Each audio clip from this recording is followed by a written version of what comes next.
Thank you very much, Nikki, and welcome to the 2012 Distinguished Alumni Awards Assembly. This is always one of my most favorite assemblies of the year because it gives us the opportunity to present to upper school students and to recognize and honor the recipients of this year's Distinguished Alumni Awards.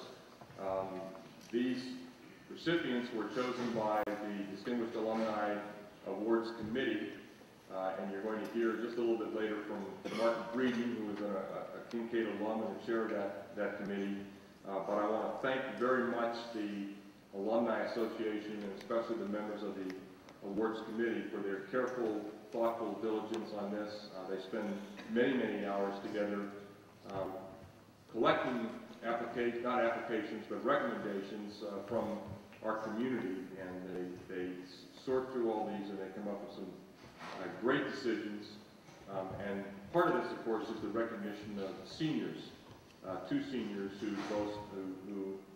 in the opinion of the Alumni Association, most fully reflect and exemplify the ideals of a Kinkaid student. It would be great to recognize them as well.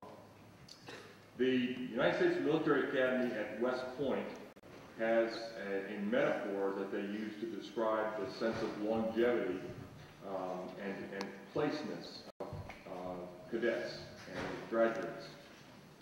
And that is the phrase is the long gray line.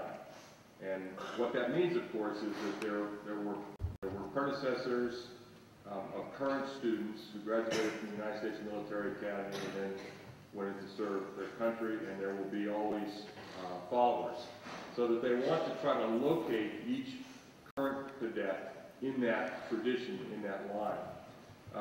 So maybe it's, I don't know, maybe it's the purple and gold line that we have at Kinkaid, but it is, I think, important for you to take just a minute to think about the fact that there were, literally thousands of students who attended Kinkaid school and graduated from Kinkaid before the current day, and there will be students after you, and you are a part of that. This is your school, this is your home, and we hope that in the coming years, as you all graduate and move on, that you will always see yourself as a very important part of the school. There's a couple of quick things I want to say.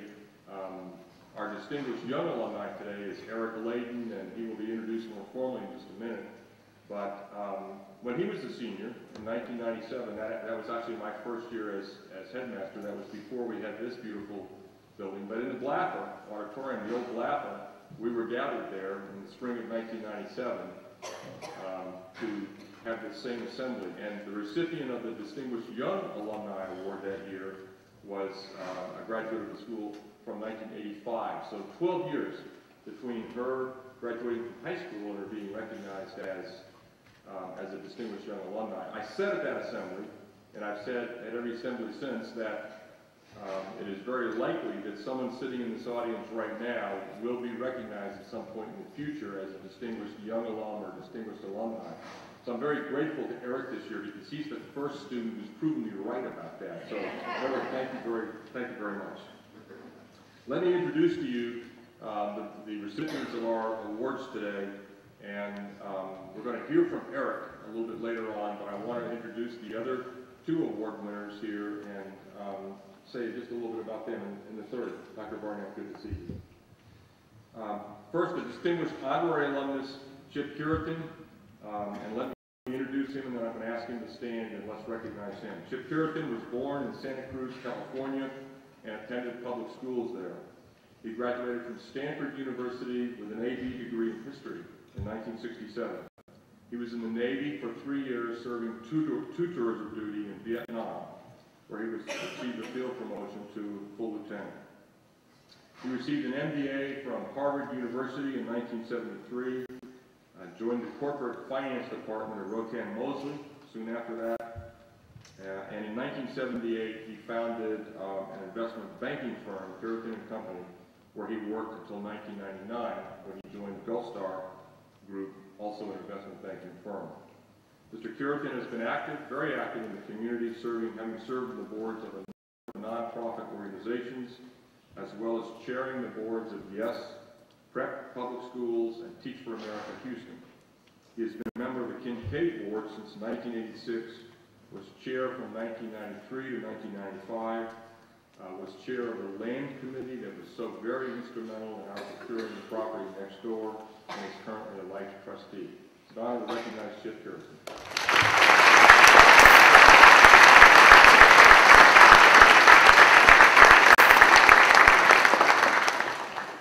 Distinguished alumnus, Dr. William Blattner, class of 1962.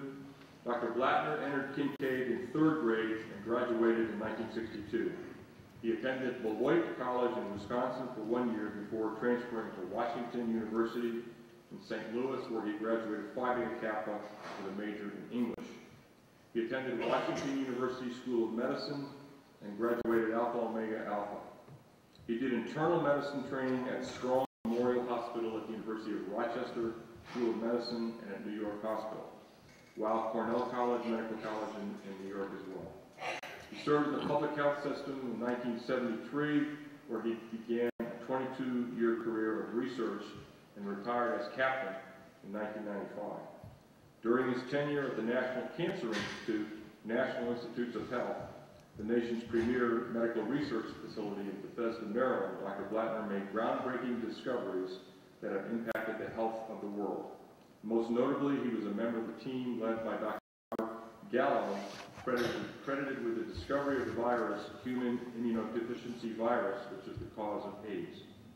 Among 444 research articles and book chapters are seminal papers that documented the sensitivity of the HIV blood test that has saved millions of lives worldwide and is a key public health tool for treatment and prevention. His studies also quantified the unusually high attack rate for life-threatening AIDS of those infected. His studies applied molecular approaches to document the transmission of the virus in the research laboratory and elucidated factors at the earliest stages of acute HIV infection that predict subsequent disease risk. Recently, he has guided a public health program in Nigeria and West Africa funded by the President's Emergency Plan for AIDS. He also has pioneered research to define the role of the human T-cell leukemia virus in the causation of some forms of leukemia. In 1995, Dr. Blattner joined Dr. Gallo and Dr. Robert Redfield to co-found the Institute of Human Virology at the School of Medicine, University of Maryland, that has emerged over the last 17 years as a leading research institute in viruses in the world. Please join me in recognizing Dr. William Blattner.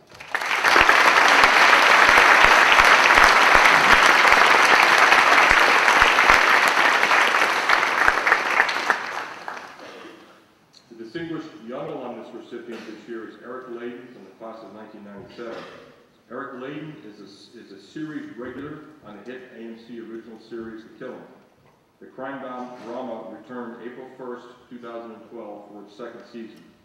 In The Killing, everyone is a suspect in the murder of a teenage girl and the subsequent police investigation. Eric stars as Jamie Wright, the brilliant campaign manager for the mayoral candidate, Darren Richmond. Eric burst into the acting world with his breakout role in HBO's hard-hitting topical miniseries Generation Kill. However, he is probably best known for his recurring role as January Jones' brother in AMC's award-winning series Mad Men, as well as his recurring role in Chloe Sevigny's diabolical Doctor brother in HBO's Big Bluff. His other credits include guest starring roles on Justified, Castle, The Defenders, Criminal Minds, Bones, The Mentalist, and CSI. He will be seen next in the upcoming independent film Highland Park, opposite Parker Posey and Danny Glover. And Eric, I don't know if you've noticed the whispering that's going on in the audience, but these people, that's a good thing. They know you. They know you.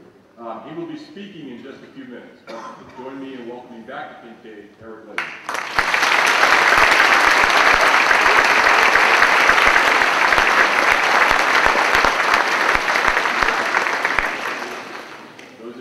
Front rows will take good notice, I'm sure, of the fact that the color of Eric Layden's jersey is purple. So we're grateful to you for that. We are pleased to have Mark Breeding, a member of our alumni board, here with us to present the Senior Alumni Awards. Mr. Breeding graduated from Kinkaid in 1974 and earned a BBA degree in finance from the University of Texas. He then went to South Texas College of Law. He's practiced in law for over 27 years, specializing in land use and eminent domain litigation. He is currently a partner at Andrews Kurth LLP. Mr. Breeding and his wife have one daughter, Grace Breeding, who is currently in the 5th grade. Please help me welcome Mark Breeding to the podium.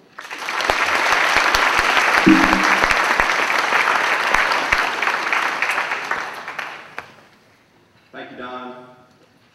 I've been a member of the Kinkaid Alumni Board for 3 years, and one of the greatest enjoyable things that I get to do is to participate in the Outstanding Kinkaid Senior Alumni Awards. It's very gratifying. For 20 years, our association has awarded 2 gifts of $500. This one always, $500 to the outstanding senior boy and senior girl as voted on by our association board.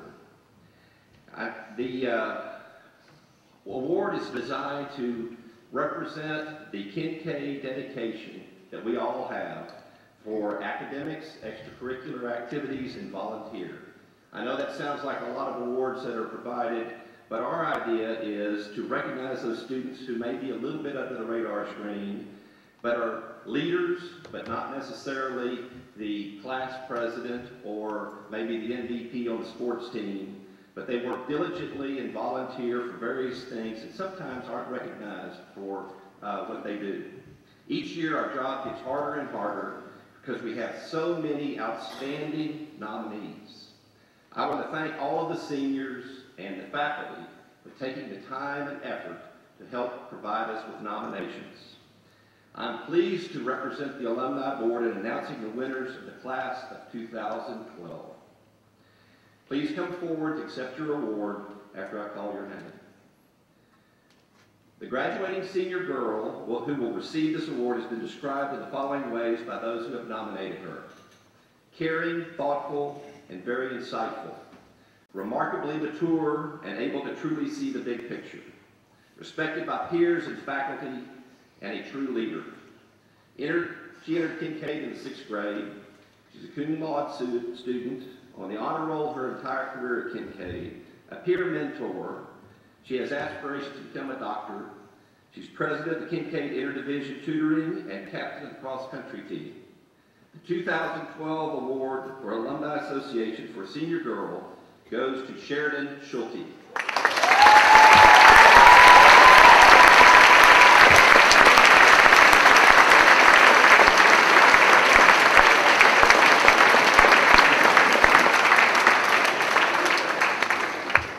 Unfortunately, Sheridan is visiting DePaul University and is unable to receive her award in person. But we will honor her again at the senior banquet, and I'm sure that this $500 check will get to her somehow. The graduating senior boy who will receive this award has been described the following ways by those who nominated him: positive and conscientious, determined, respectful, responsible, and honest, a person of tremendous character, respected by peers and faculty. He also entered Kinkaid in the 6th grade. He's an athlete, strong interest in economics, passion for the visual arts. He's a peer mentor as well. He studied Chinese, a member of the Chinese Club, won many art photography awards, including a Bank State qualifier, Young Arts, and Texas A&M shootout. He plans to pursue a degree in engineering and at the same time grow as an artist. The 2012 Alumni Association Award for Senior Boy goes to Sam Rogers.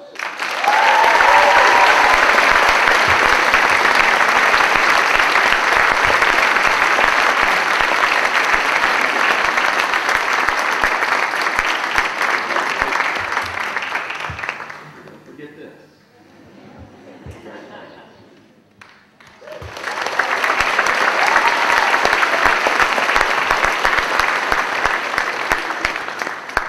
Congratulations to Sheridan and Sam. Before I pass the microphone on to Scott Lambert, who is going to introduce our speaker today, I'd like to take a minute to recognize our senior alumni board representatives, Alexis Hart and Walter Spire. Please stand up to be recognized.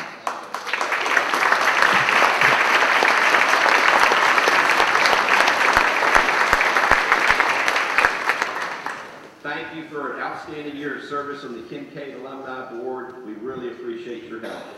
I'd like to now hand over the program to Scott.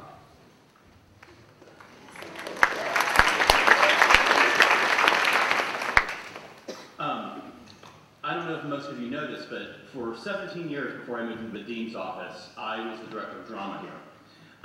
And when it was time for a change for me, I had a very long conversation with Mr. North, and we were sort of talking about what I want to do next. And the one thing that I said to him was most important to me was to be in a job where I was face-to-face with kids all the time. Because the ability to make connections and the ability to build relationships with kids is really the most important thing for me as a teacher and as an educator. I thought to myself, why would I want to be with adults all the time if I'm in a school? And when I look back at those kids who have had a huge impact on my life, Eric Layden is among the tip top of those people. There used to be a huge competitive drama program here where we were traveling every single weekend. And Eric was with me, I would say, probably 3/4 of the weekends of the year, 24 hours a day through all of those. He was among the starters of the first acting company here. It's interesting to think that 97 was Mr. North's first year, because that was the year, I guess, we did Voices Off, would have been your first show that you saw. And Eric, it was a 2-story house, and Eric had to tumble down a set of stairs in the show. And I said to him, as we were in rehearsal, and we started rehearsals for this really early, and I said to Eric, I said, okay, I'm going to bring somebody in here to help you learn how to tumble down these stairs. And he's like, no, hold on. And he climbed to the top of the stairs and just rolled straight down. I thought he was going to kill himself, but he didn't. This is a kid, obviously.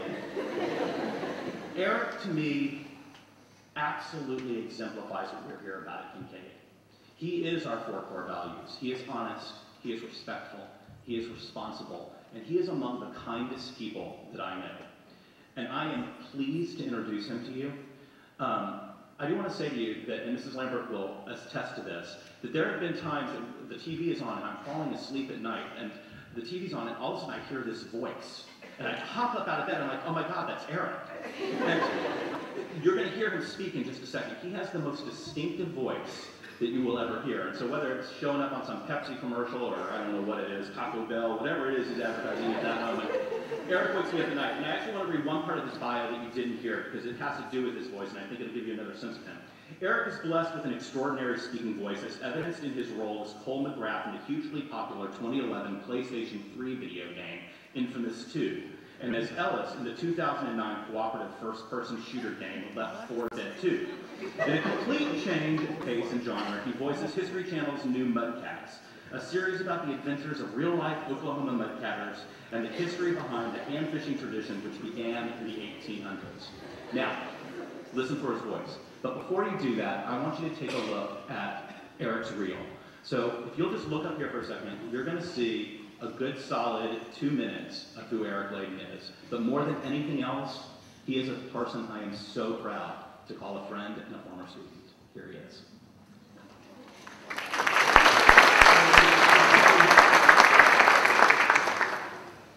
It'll already take us back to our camp. Really? Her husband, The plumber?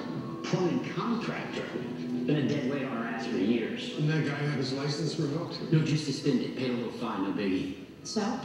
So, remember the teen shelters you changed as a sponsor? They're gonna need toilets, right?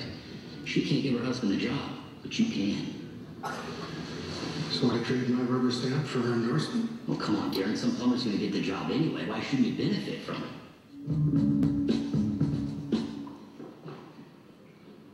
He doesn't seem that bad. Don, good to see you. Sorry about your dad. We'll get by, right? Judy's coming later. She's dropping the girls off at her mother's. Gloria, everything is copacetic. It'd be nice to see her. Pop, you see Don's car? Well, you finally step up to the Lincoln? Coupe de Ville, ice blue, white top. I wish you'd called earlier. The other partners at Dawn's firm know all kinds of doctors. In New York, right, where everything's better. You think I'm gonna give up $1 million over a couple ugly bastards with dead people? No freaking way. So you shot him? Yeah, I did. Anybody would. Can't disagree. Hey, Kirby? No, not me. I kicked his ass, yeah. I didn't kill him. No need. What the hell's he gonna do to me? You swear on your mother's grave you didn't kill Kirby? I swear on my mom's grave, I didn't kill Kirby. Which one of these wines is best for a date? Ooh, I don't believe in dating. Super. It's an antiquated bourgeois ritual that I find precious and artificial. It's good stuff. Yeah. Hey, boss? Yeah, open or low. Firm tannins, supple jammy finish. Well, look at you, Mr. Sophisticated. Oh, no. Somebody let the wine spectator in the crapper.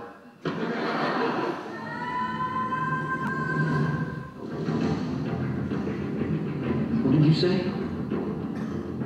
That's what always stops the great ones. Let us stop you. She's in my soul. Oh, cripes. A floozy with a great pair of gams? Big deal.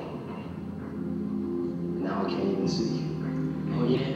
Hey, Bob, you got any idea what you're throwing away? Huh? What some men would do to be in your shoes to get just one swing? Hey! Hey! Hey, you little nugget. Because we're going out. We're getting wasted. We're getting hammered. Corey, time on! Oh, my man. She's not bad. I've got a massive hammer.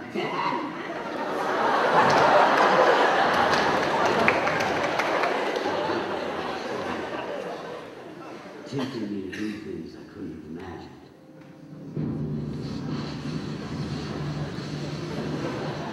Sometimes I don't even recognize myself. I'm forced to make impossible choices. Together, we can save these people. Together, we own this town.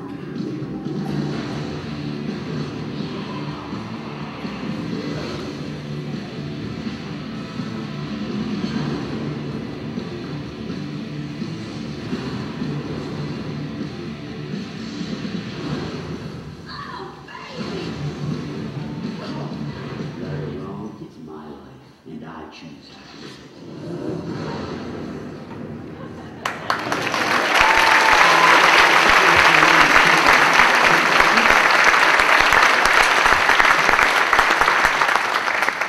Hi. Thank you, Scott. It means a lot to have you introduce me, obviously because of our relationship at Kinkaid. Thank you, Mr. North. Don't worry, I'll have a suit on tonight. But I'm not quite as distinguished as these gentlemen here, and I'm an actor. We don't put on suits till after 5. I get to talk to older guys tonight, but when they told me I was going to get to talk to the high school today, I was pretty fired up because this was a really special place for me, and it's where it started for me, my career, and a really important part of my life. My first role was right here. I played the mouse cop in The Wiz, which I brought a picture for you just so you get an idea there. As you can see, I took my job very seriously, and I continued to do theater. And then somewhere around 8th grade, Patty Edwards pulled my mom aside and said, "He needs to be doing this. This is something that you need to nourish." And I was a little nervous because, I know the reputation that comes along with being a drama nerd. And, but football wasn't really paying off. As good as I looked, I didn't really love getting hit. And I decided, all right, so I, like Mr. Lambert said, I worked every day. Every day we rehearsed for whatever play we were putting on, musical, drama, and then after that, competitive drama. We were working after that, and then I was playing lacrosse on top of that. Well, I was practicing lacrosse, and then during the games I would watch my friends play. But while all this was happening, and I was getting to explore all these incredible things, the arts and sports and all these things I loved, the faculty at Kinkaid, most importantly, was there to make sure that I wasn't falling behind in what was most important in my schoolwork. And, you know, it's funny because I didn't realize it then, and you probably don't realize it now, which is fine. But looking back on it, it's just, this is such an incredible place. And, you know, to have a faculty member like Patty Edwards, you know, go to my mom and say, this is something that he needs to really take seriously. To have somebody like Scott Lambert continually give me a little bit more than I thought I could handle, you know, knowing that he was teaching me the work ethic and the study habit that I use today, breaking down scripts that I still use today. This is a special place.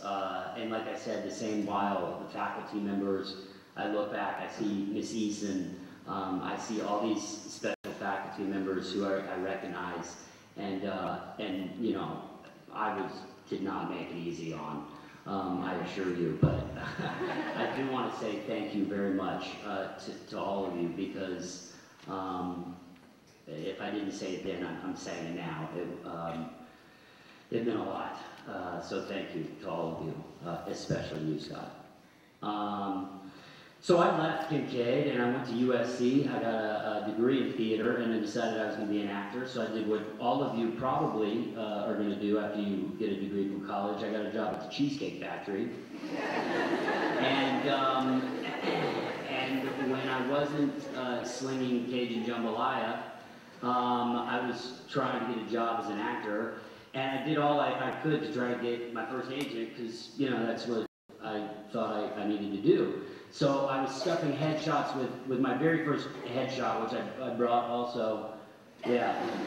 So go ahead and just take a minute, because a lot's going on there. And my face and neck are the same thing. I was like 21, I looked 14, I was dressed as like a lawyer or something, I had the worst haircut on the planet. I actually sent this to Los Angeles agents somehow.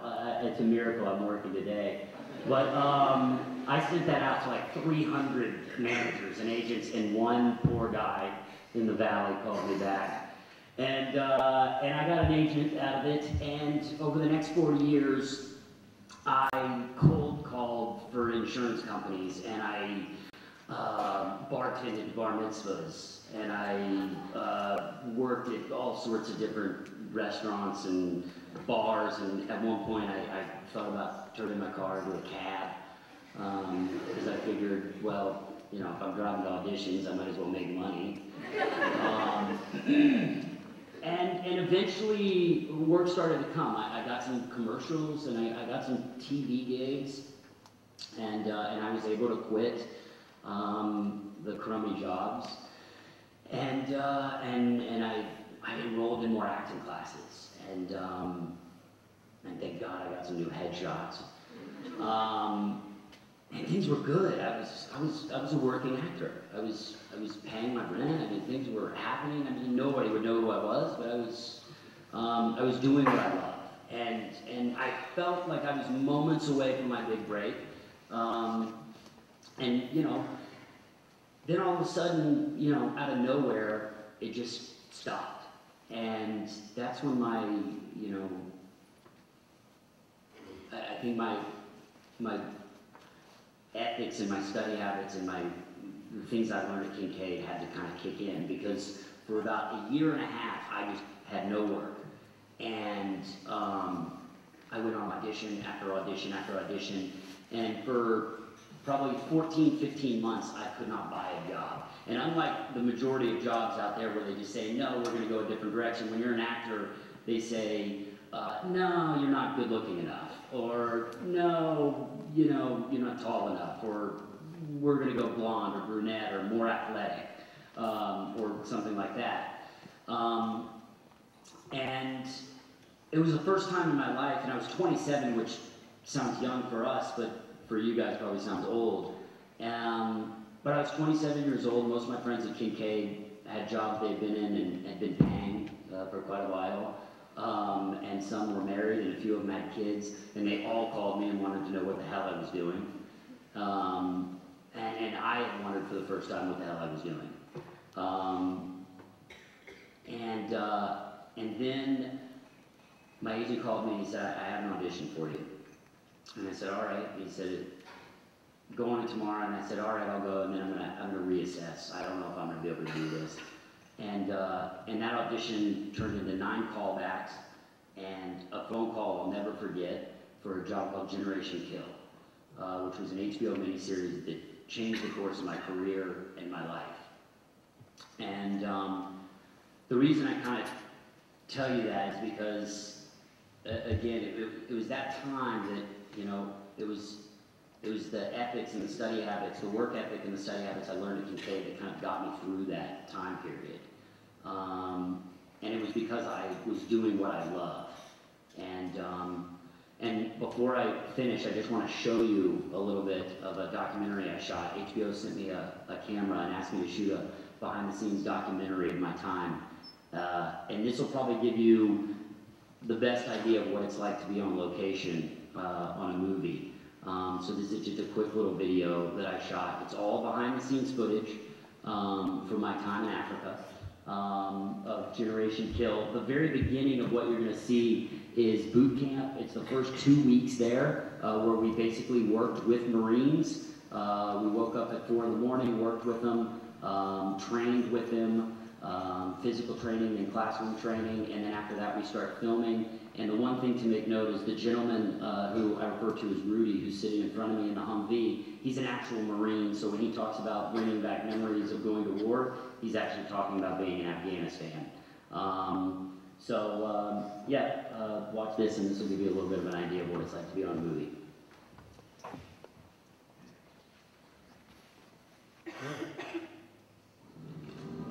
First class, here we come.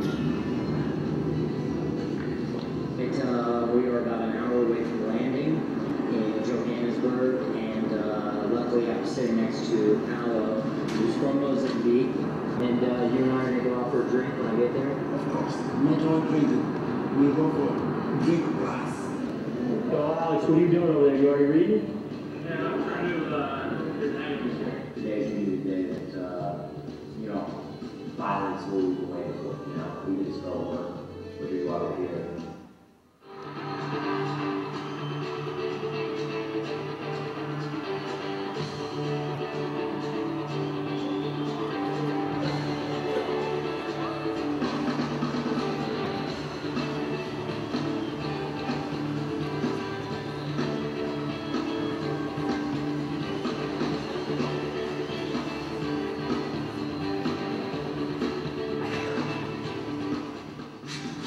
Deal. Side. Now you can start dealing again.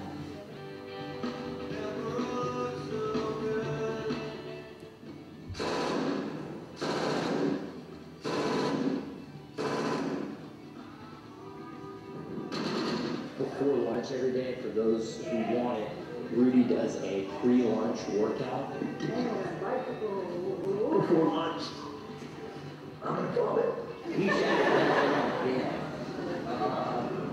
In this bin is everybody's props that are made, especially for us. They fit us, they're sized for us. Let's go find your bin, Eric. This is my deuce gear. We go to the armory department, and this is where they'll hand out my M4, which is what we'll shape and carry. Especially as a point man, nice and light. Just when you thought we look like Marines, all boosted up with our weapons, we come in here and prove that we're really just actors.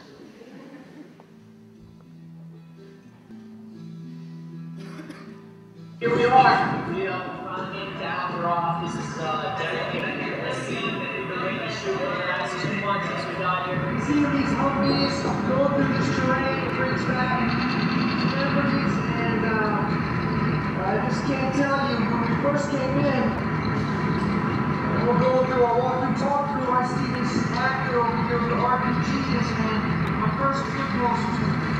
his ass.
I think you're doing better though.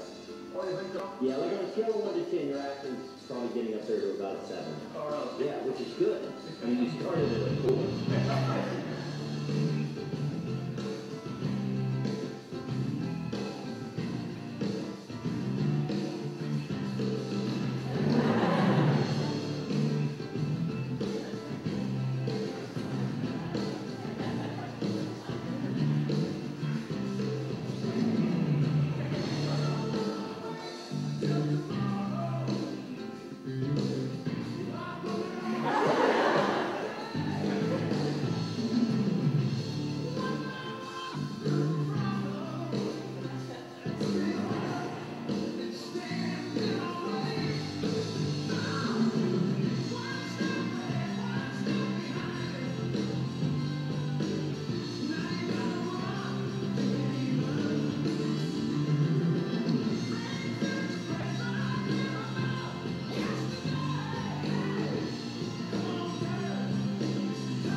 Yes, I have Calvin Lutz's number. No, I can't give it to you. In closing, I just want to say I love what I do. I would do it for free. I found it here. Most of you don't know what you want to do probably with your life. You're in the perfect place to find it. So utilize the resources you have here. Utilize the incredible facilities you have here. The faculty that wouldn't be here if they weren't the best at what they did because they love what they do. Dare to make mistakes, to go against the status quo and do things that aren't popular. Take choir or band. I did. I was terrible. Is Mr. Angerstein still here? Ask him. I was terrible. I was last chair every week, trumpet. But just try things, because when you find what you love, you'll love how hard you have to work to become successful at it. And call me when you get to LA.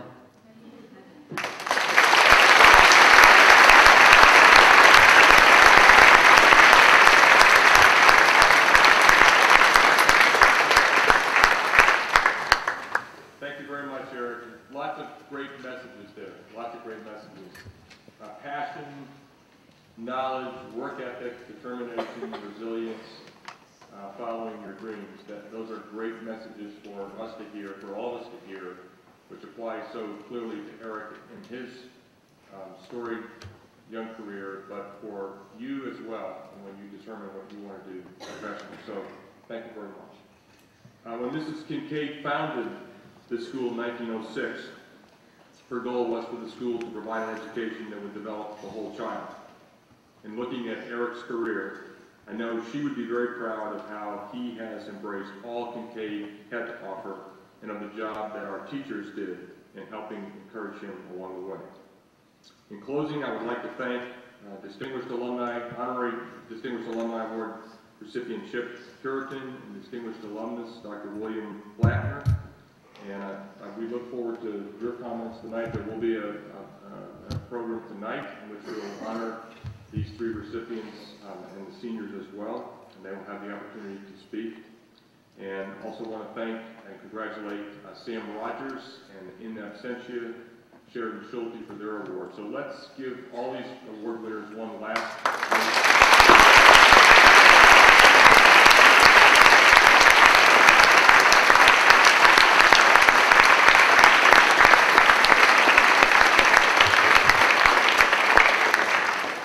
Assembly is dismissed.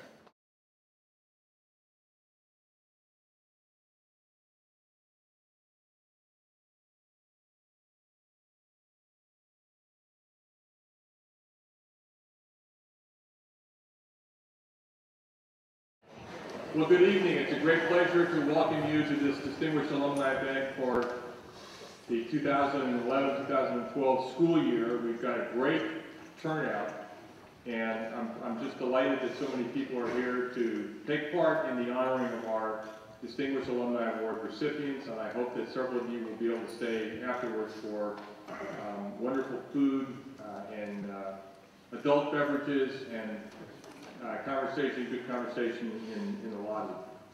I've heard it said that a great school is measured by the strength of its alumni, and I invite you to look around tonight at the more than 200 alumni, current parents, and current retired faculty members here to honor the Distinguished Alumni Award winners. This is really a great turnout.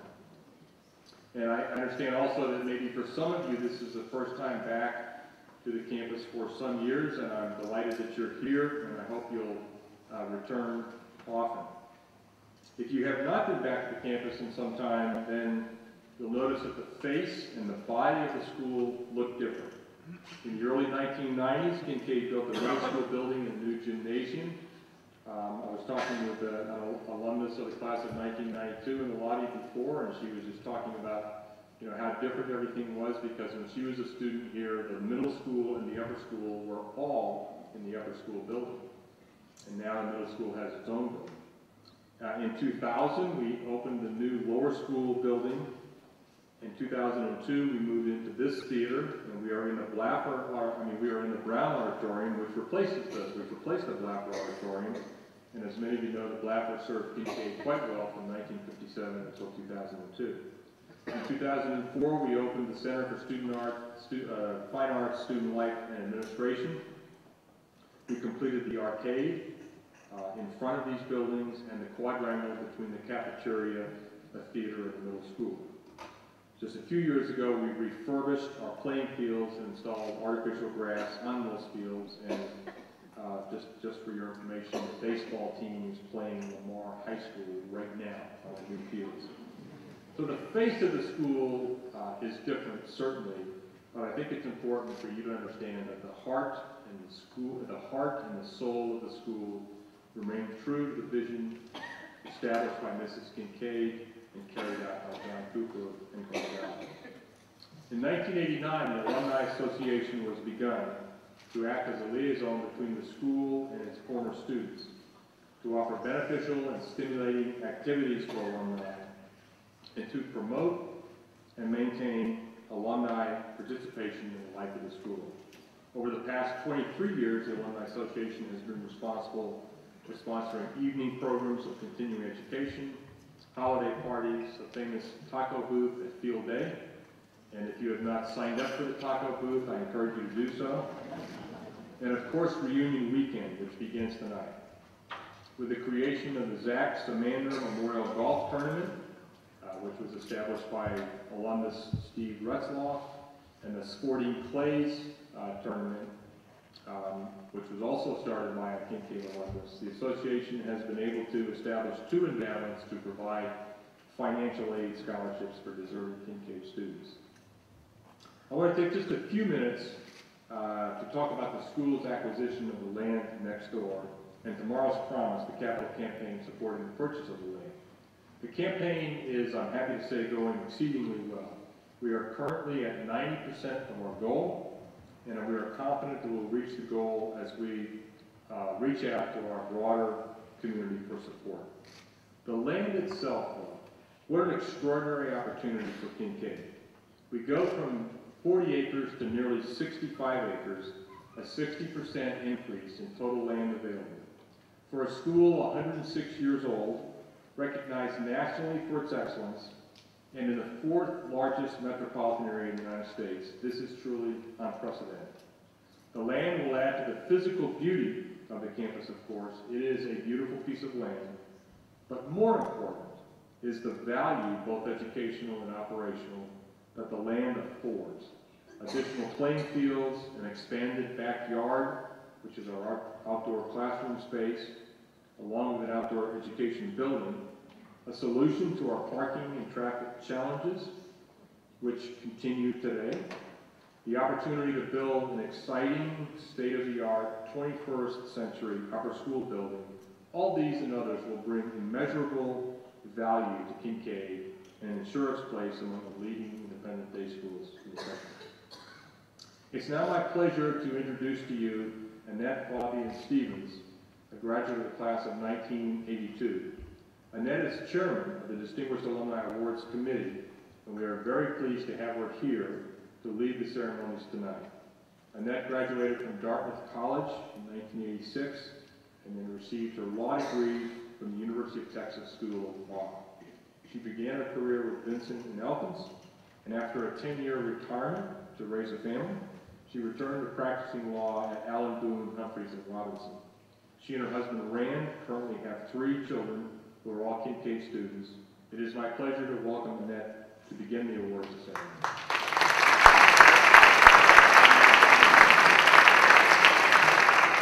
Thank you, Don. The Distinguished Alumni Awards were established in 1990 by the Alumni Association to honor outstanding alumni and non-alumni friends for their service to the school and the community. This award celebration is the highlight of each year's activities. I had the privilege this year of being part of the committee, reviewing the nominees and selecting this year's recipients. As usual, it was a very daunting but very enjoyable task. Tonight we are honored by the presence of many past winners of these awards. If you would, please stand and be recognized. I know a few that are here. 2002 Distinguished Honorary Alumna Phyllis Selber. There she is. 2012 Distinguished Alumna Catherine Sussman Howe. Catherine, thank you. Any others that are here we'd love to recognize? Vianney Lopez. Thank you.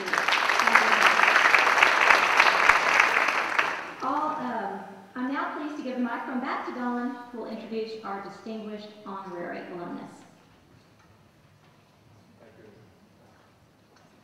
I was very pleased when I heard from Tom Moore that Chip Curitan had been selected by the Distinguished Alumni Awards Committee to receive the 2012 Distinguished Kinkaid Honorary Alumni Award. Chip has served and continues to serve Kinkaid across a broad range of substantive work, and he is eminently deserving of this recognition. And that I was honored when Chip asked me to introduce him. I have enormous respect for him and all that he's done for Kinkaid, and he is a good friend of mine as well. Chip Curitan was born in Santa Cruz, California, and attended public schools in Santa Cruz. He has been a leader from very early days. He was the first student body president of SoCal High School, which was Santa Cruz's second high school, and was named to the SoCal Alumni Hall of Fame in 1988. He earned a BA degree in history from Stanford University, where he was president of Beta Pi fraternity. I have it from a very reliable source that his fraternity brothers' gratitude to Chip for his leadership led them to vote him the most likely not to go to jail. Chip enrolled in the Navy following graduation and served 2 tours of duty in Vietnam, the first as Lieutenant JG on a minesweeper off the coast of Vietnam, and the second as a full lieutenant and special assistant to the Chief of Staff for Admiral Sun Long, commander of the United States Naval Force in Vietnam. Again, a leader. He earned an MBA from Harvard University Business School and began a highly successful career in business, first in corporate finance with Rotan Mosley, and as the founder and director of his own investment banking firm, and for the past 13 years as principal with Gulf Star Group, also an investment banking firm, where he's worked primarily with mergers and acquisitions. Chip joined the Kinkaid Board of Trustees in 1986 and has served on the board continuously since that time. I understand that Chip's wife, Lana, who was a Kinkaid alumna, expressed surprise that the Kinkaid board would invite a public school guy from California to join their ranks. There is no evidence that Chip shared that surprise. Chip's service on the Kinkaid board comprises a long list. He has served over the years on a wide range of board committees: the Executive Committee, the Finance Committee, the Advancement Committee, the Retirement Committee, the Financial Aid Committee, the Investments Foundation, and the Endowment Foundation Board, where he served as chair of the Endowment Board just last year. Chip was chair of the Kinkaid Board of Trustees from 1993 to 1995. He led the Technology Task Force in 1997 and 98 that led to the creation of the school's intranet, enabled Kinkaid to move confidently into the world of information technology. He also chaired the Land Committee, which oversaw the purchase of the Milby property next door and was instrumental in that effort. He was chair of the Headmaster Search Committee in 1995 that led to my appointment as headmaster.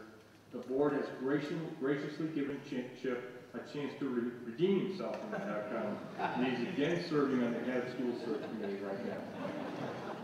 Chip Curriton's leadership has benefited several other institutions in Houston. He has served on the boards of the University of Texas Health Science Center, St. Luke's United Methodist Church, the Coastal Conservation Association, and the Zoological Society of Houston. Especially impressive to me and pleasing to me was that Chip took the board skills and knowledge of education he gained serving on Kinkaid's board to Yes College Prep, where he was the founding board chair and was instrumental in launching this eminently successful public school system. Married to a Kinkaid alumna, the father of 2 Kinkaid alumni, leader, advocate, supporter, Chip Curriton is especially deserving of this recognition. It is my pleasure to introduce this year's recipient of the Distinguished Honorary Alumni Award, Chip Curriton.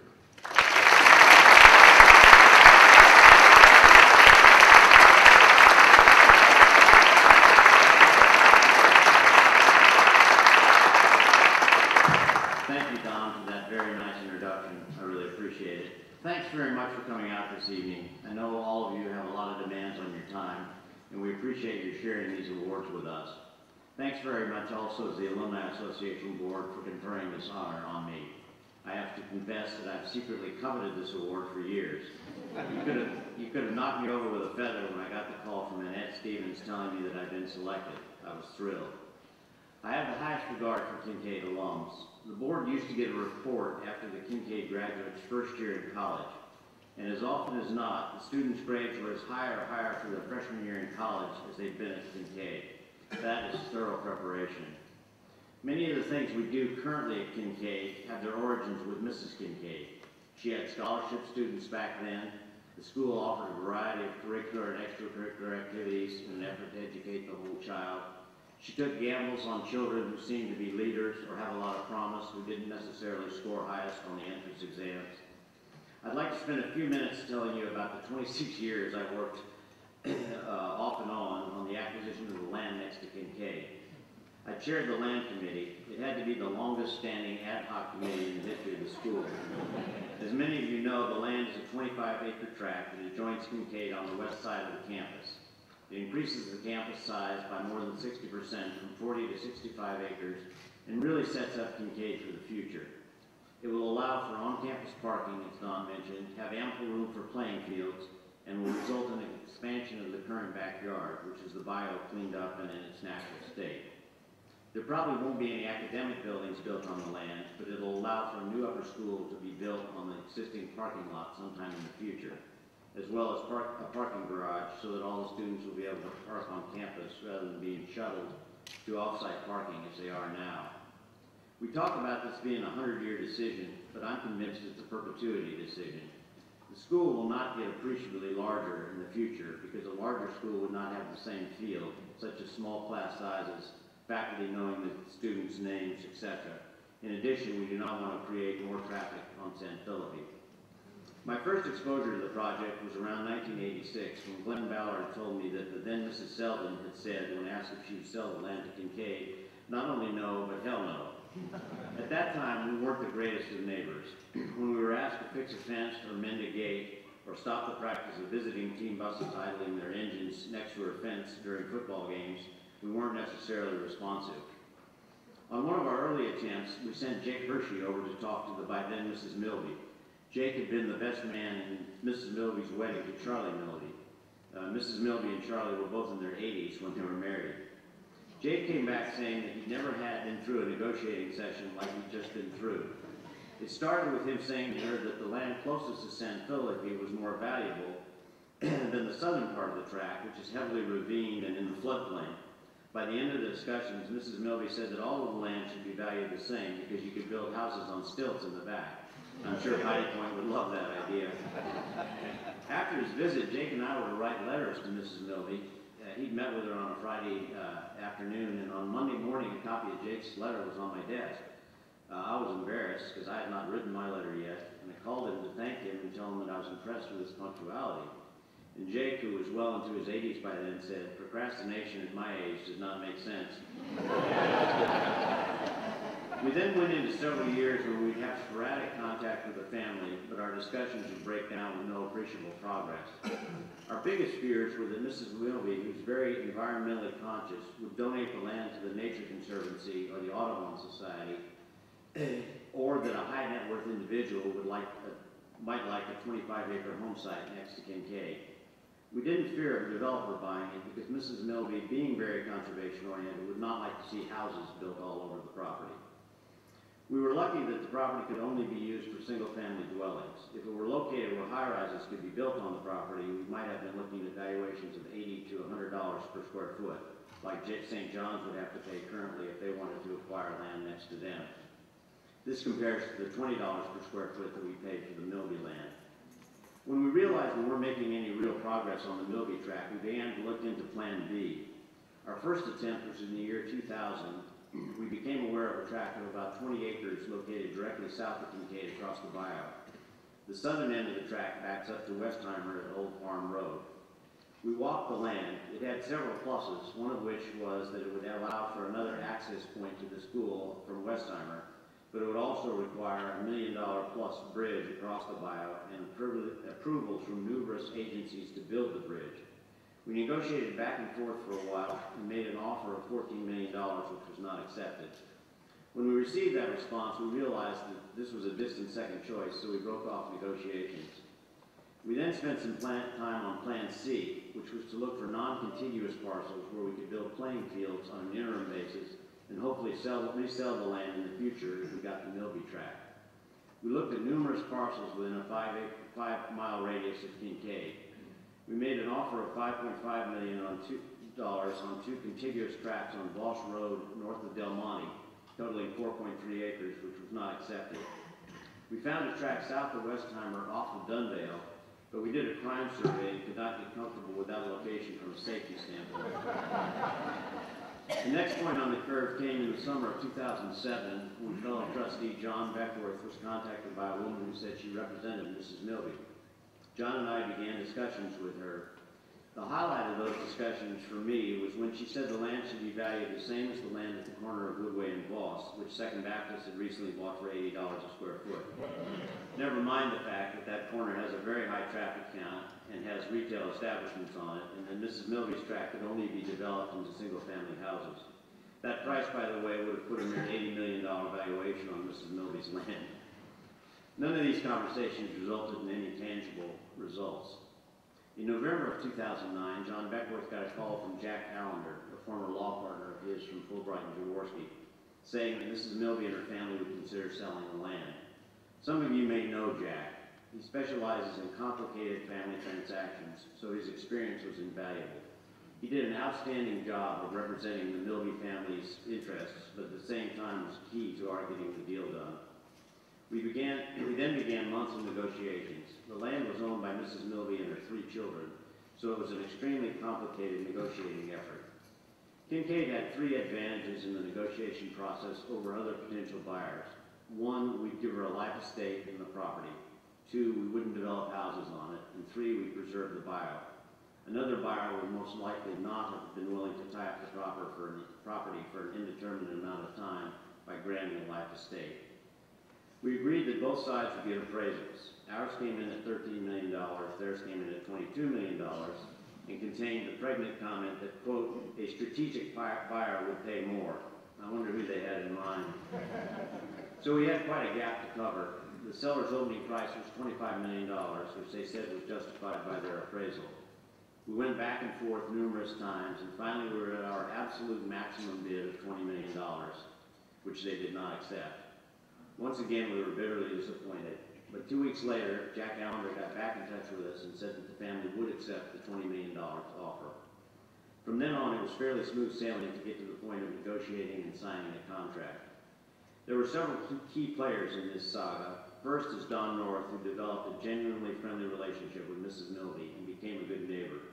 His friendship with her made her comfortable in dealing with us. Next is John Beckworth. I can't say enough about John. He was the right person at the right time. A few weeks ago, he came up to me and said, "That was the best team I've ever been on." I told him I felt the same way. We very much complemented each other. John was extremely helpful in the negotiations. Next is Gene Worland. Gene, who is a real estate developer, stepped in at the due diligence phase and oversaw all of the surveying, environmental testing, etc. In fact, he's still heavily involved in negotiating with our neighbors on still forests so that our development plan is one that they have input into and are okay with. Gene has also spent countless hours with the Piney Point City Council to ensure that we have a good relationship with the city. Last but certainly not least is the Land Committee, which consisted of Charlie Herder, Gene Worland, Don Beckworth, Mark Kilkenny, Paul Barnhart, Tom Simmons, Walt Misher, and Billy Wheelis, and Don North, Tom Moore, and Joanne Margraves, ex officio. As you can see, there was a world of real estate expertise on the committee. Once again, thank you for coming this evening, and thank the Alumni Association Board for choosing me for this honor. Now everyone in our family is a Kinkaid alum.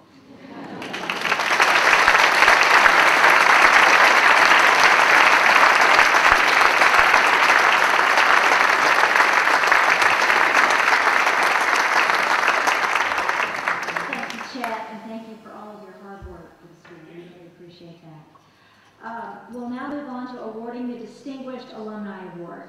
Here to introduce the recipient is Chip Stanberry. William, or Chip Stanberry, is a native Houstonian. He attended Kinkaid from grades 1 through 12, graduating in class of 1962. He holds a BA from Yale and a JD from University of Texas School of Law. He has spent the past 40 years as a corporate executive and entrepreneur in the healthcare field. He is currently chairman and CEO of Spectra Cell Laboratories, which he founded in 1994. Chip is the proud father of Parker, class of 95, and Ashley, class of 97 of Kinkaid.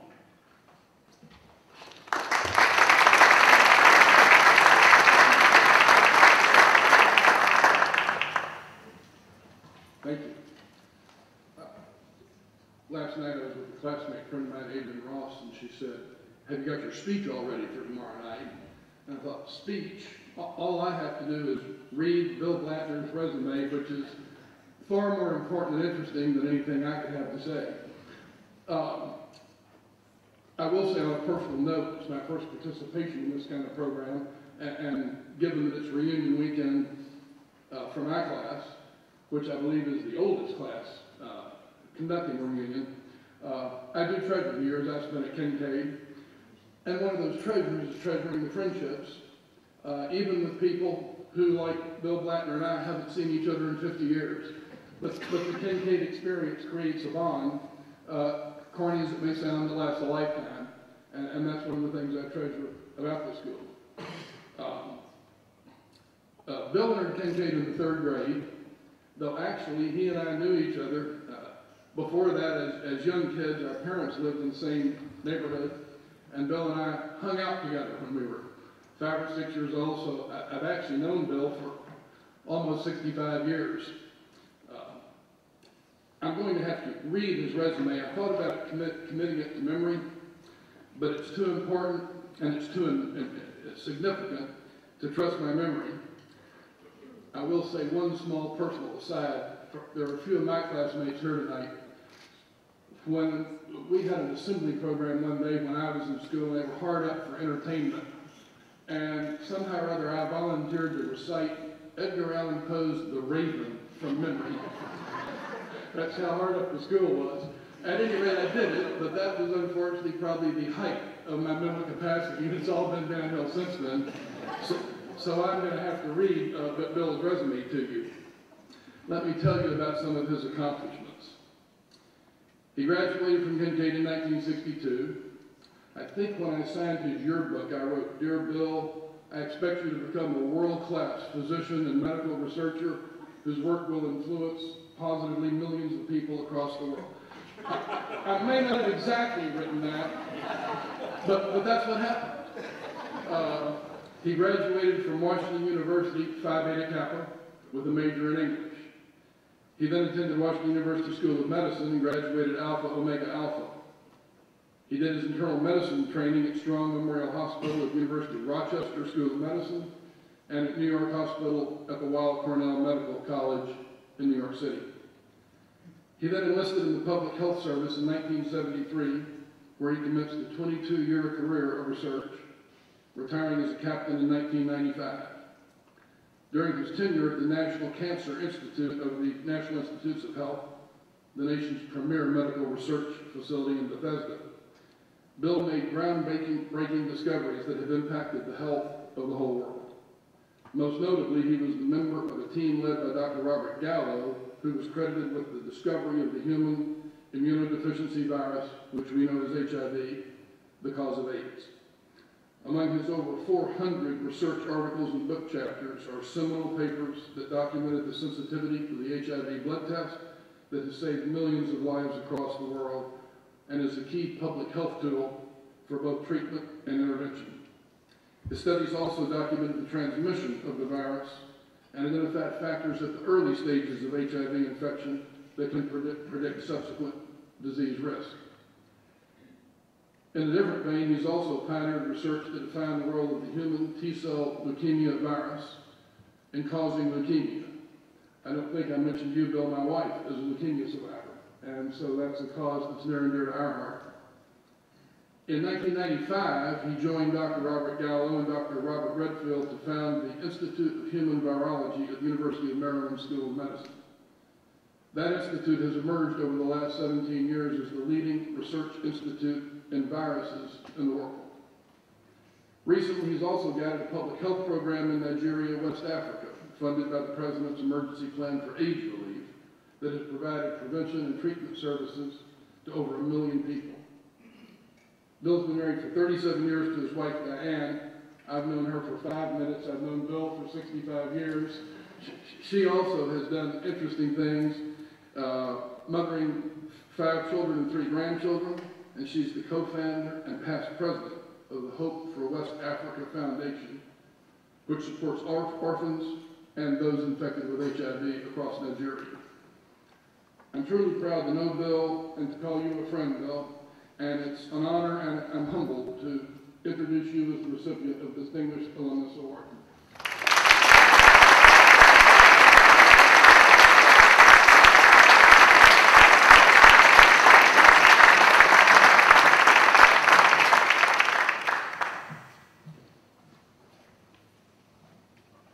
Wow. It's wonderful to be back. And Mr. North, Chip, classmates, other distinguished alumni, students, parents, thank you very much for inviting me to represent the class of 1962 as a distinguished alumnus.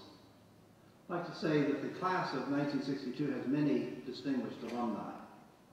So I'm especially honored and in turn honor their many contributions and achievements. By way of background, I entered Kinkaid in the 3rd grade at the Richmond and Garstock campus and greatly benefited from the warm embrace of a nurturing environment. Miss Duckworth was my first Kinkaid teacher and set me on the Kinkaid path to a character education embodied in the virtues of honesty, respect, responsibility, and kindness that are the light of the Lux Scientium motto that has greatly influenced my life. Drawing from the approach of Mr. North's August 2011 Reflections on Normandy talk based on the Saving Private Ryan movie posted on the Kinkaid website, the 2 movies that I will draw upon also both star Tom Hanks, Forrest Gump and Philadelphia. Why Forrest Gump? It's a movie about 2 themes: grace, that special gift that is unexplainable, where out of adversity goodness comes, and serendipity, that inexplicable force that makes unanticipated connections for unexpected outcomes. Why Philadelphia? It's a movie about stigma and fear in the face of an unknown medical threat, about stigma, the acquired immune deficiency syndrome, a scourge that I have had the honor to confront professionally for now over 30 years. Grace, Part 1.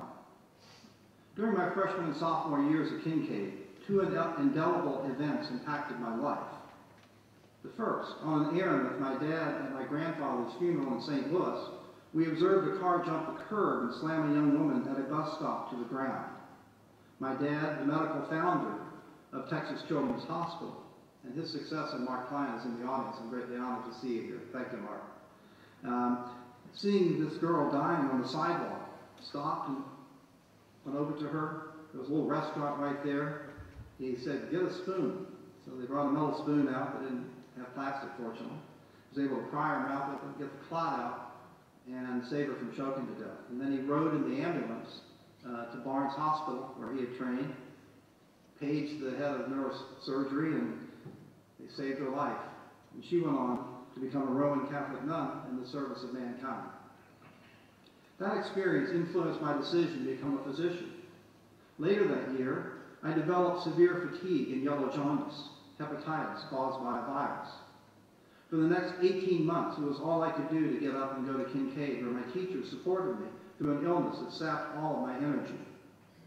A psychologist friend of mine once commented that it is no coincidence that I went on to co-found the Institute of Human Virology at the University of Maryland.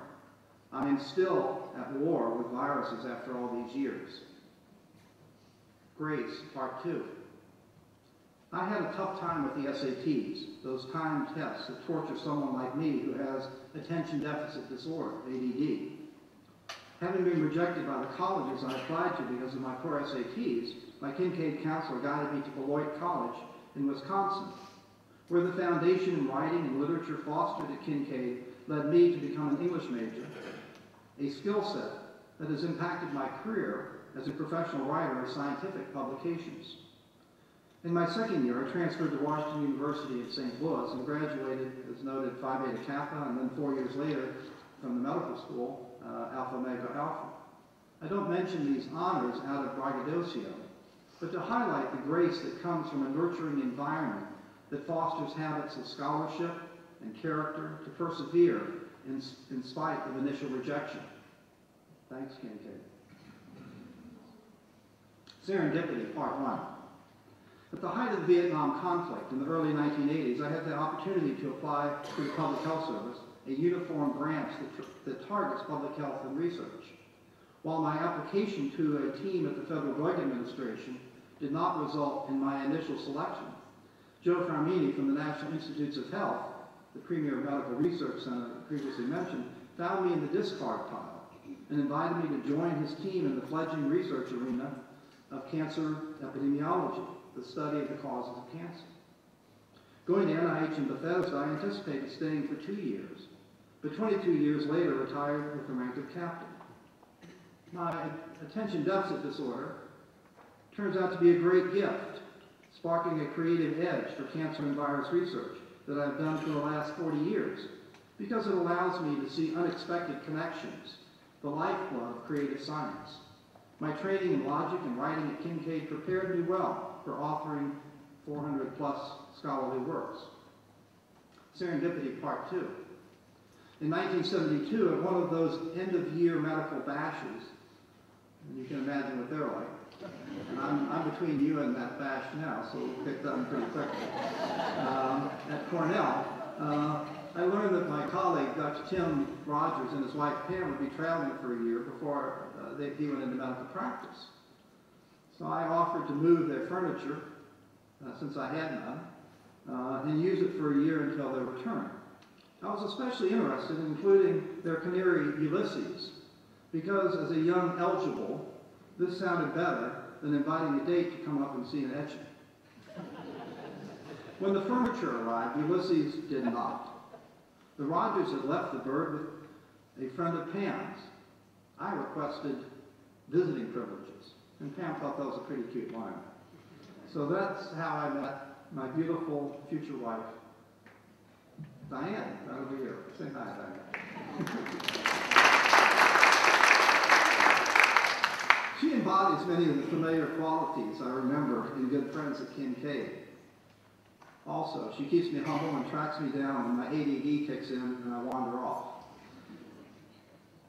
My work in AIDS research antedated the recognition of the epidemic, when in April 1981, my young NIH postdoctoral shared an interesting case. A medical student at Georgetown University who had developed Kaposi sarcoma, a very rare form of reddish skin cancer. He was one of the first cases of AIDS recognized in the U.S., and it launched a now 30+ year personal odyssey. The young lawyer, played by Tom Hanks in the movie Philadelphia, who was fired by his law firm because of his AIDS, also dies from Kaposi sarcoma. The movie Philadelphia captures the human response to the unknown: anger, fear, and stigmatization, emotions that continue today here and in Africa and around the world. We are in the midst of the greatest pandemic in the history of mankind, with over 60 million infected and over 20 million dead from this virus. This pandemic will continue to impact the next generation of Kinkaid graduates and beyond.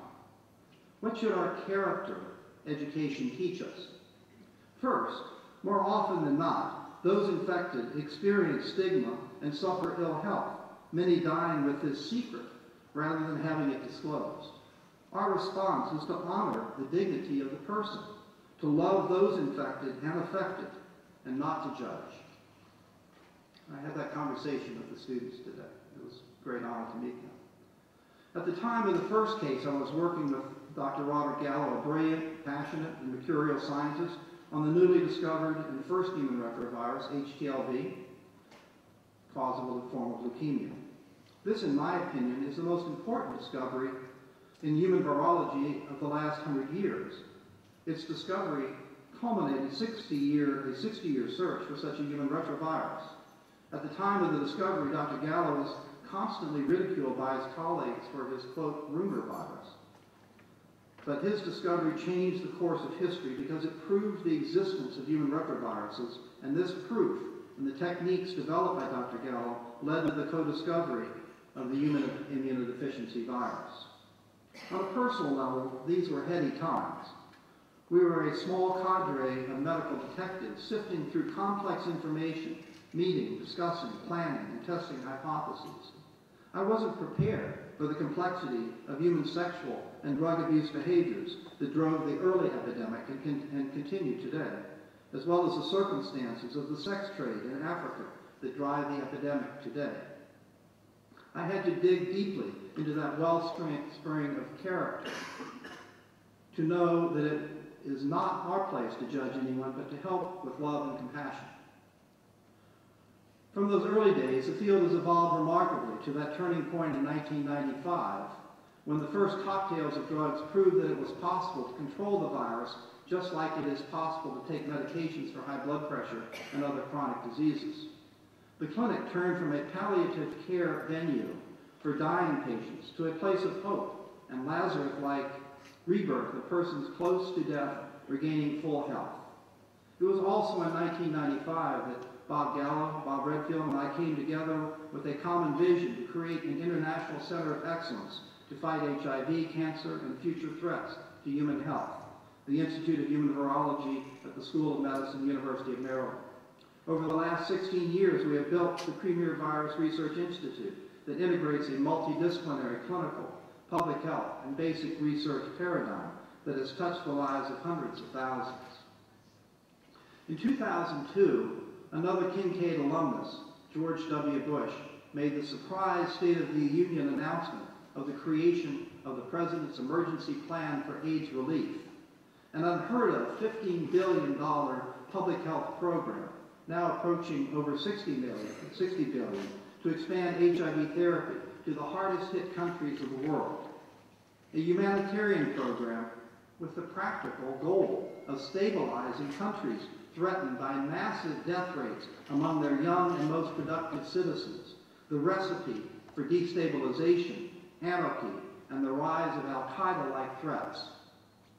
I was fortunate to lead the largest PEPFAR program in Nigeria, second in the world behind South Africa in the number of cases.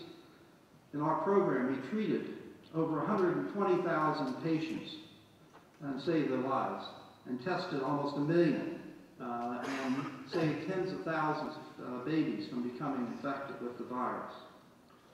When Diane and I volunteered at a small AIDS hospital before PEPFAR, death of adults and children was a daily event, and who lived and who died was determined by a handful of drugs trickling in from the U.S. to Faith Alive Hospital in Jos, Nigeria. When Diane returned home, she and a friend co-founded the Hope for West Africa Foundation that has been helping the Faith Alive Hospital and an orphanage and animal home since 2005. 4 of our 5 children have also been to Nigeria, forever touched by this life-saving work. I am concerned as the Obama administration has transitioned this program from humanitarian to foreign aid, that the momentum of success may change. Humanitarian aid reaches the people. Foreign aid reaches governments.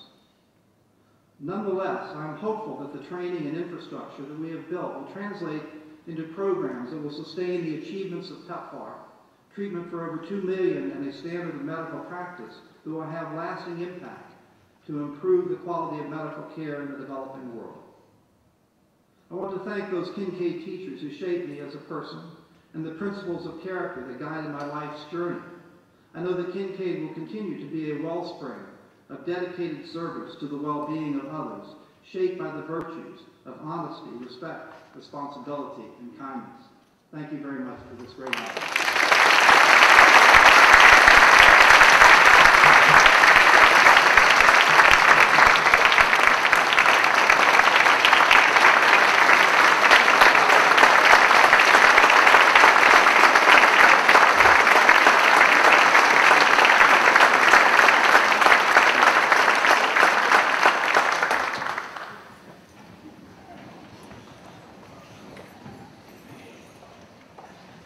Thank you so much, Dr. Butler. It's certainly an honor to have you here. Moving on to our certainly next honoree, last but not least, is our distinguished young alumnus, Eric Layden, class of 1997. Here to introduce him to you tonight is his former teacher, Gloria Tenenbaum.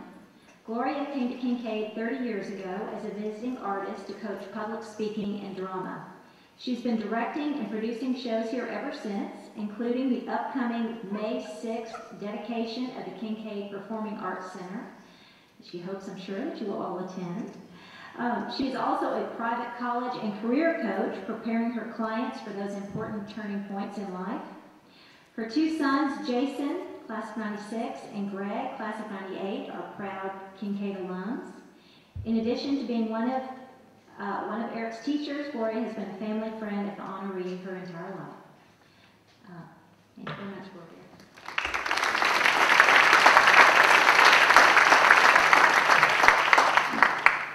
So, have you seen Eric Layden on television? Yes. He's hard to miss. I mean, he's everywhere. It's AMC, HBO, NBC, CBS, TNT, USA, and he's appeared in what the critics are calling the best shows of the decade.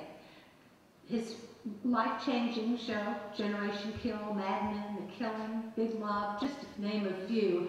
And each of those Emmy Award-winning stories and series. His on-screen work has given us some compelling, riveting, and some downright funny performances. And you know, when you don't see Eric, you're still going to hear him. He is a video game superstar. Guys, meet the voice of Cole McGrath. It is an international best-selling video game called Infamous 2 on PlayStation 3. Grandchildren and children out there may have this game.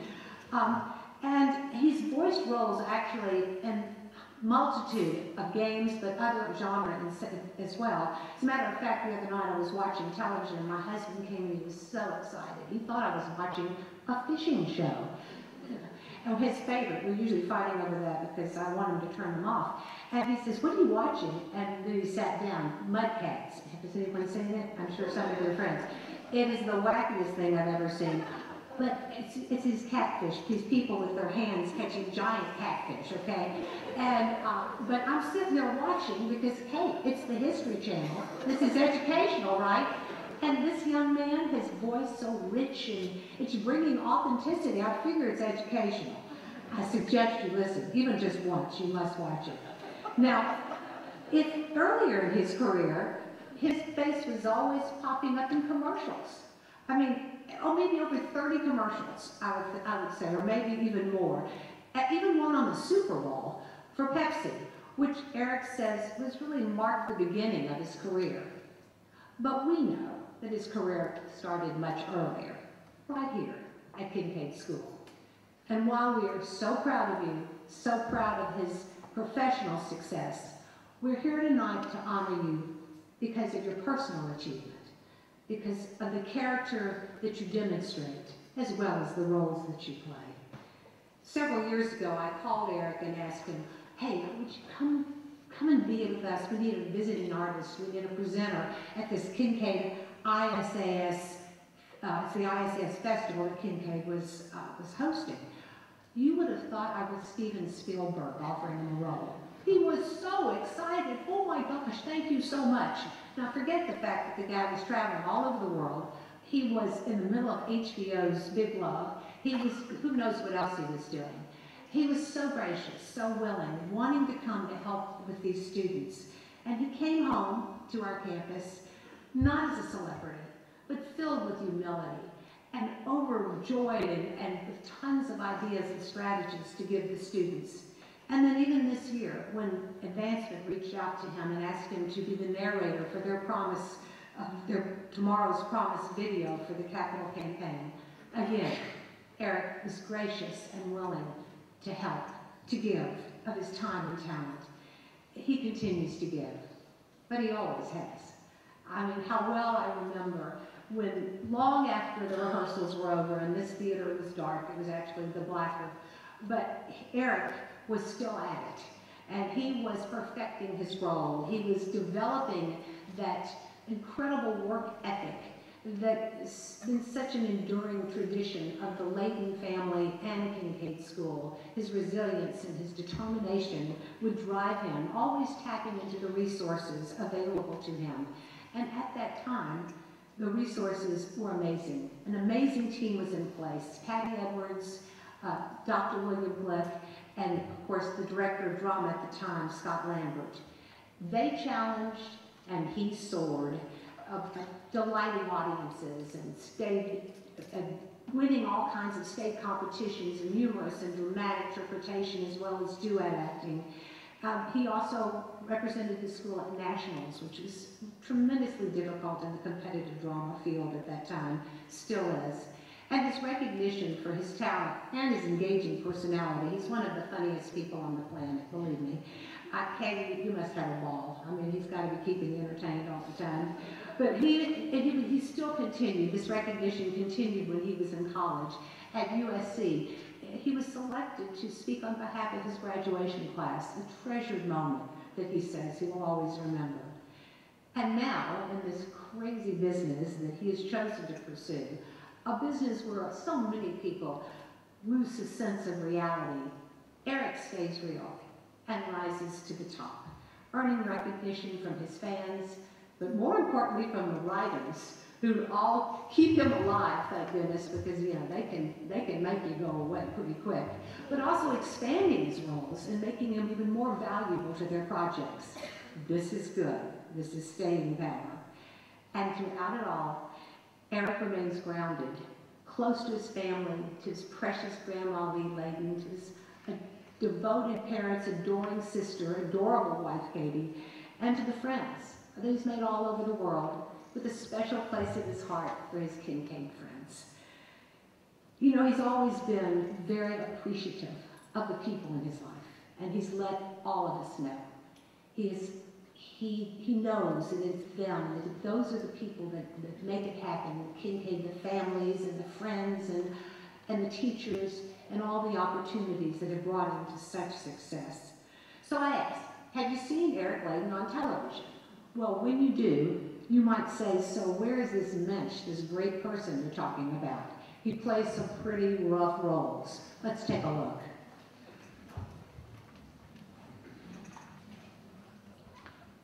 We found a way to lure Yatanas back to our camp. Really? Her husband, The plumber?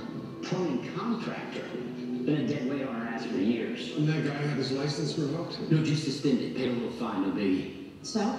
So, Remember the teen shelters Yatanas is sponsoring? They're gonna need toilets, right? She can't give her husband a job, but you can. So I trade my rubber stamp for her endorsement? Oh, come on, Darren. Some plumber's gonna get the job anyway. Why shouldn't you benefit from it?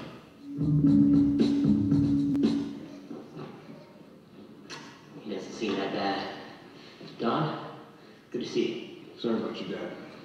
We'll get by, right? Judy's coming later. She's dropping the girls off her mother's. Everything is copacetic. It'll be nice to see her. Paula, you see Don's car? So you finally step up to the Lincoln? Coupe de Ville, ice blue, white top. I wish you'd called earlier. The other partners at Don's firm know all kinds of doctors. In New York, right, where everything's better.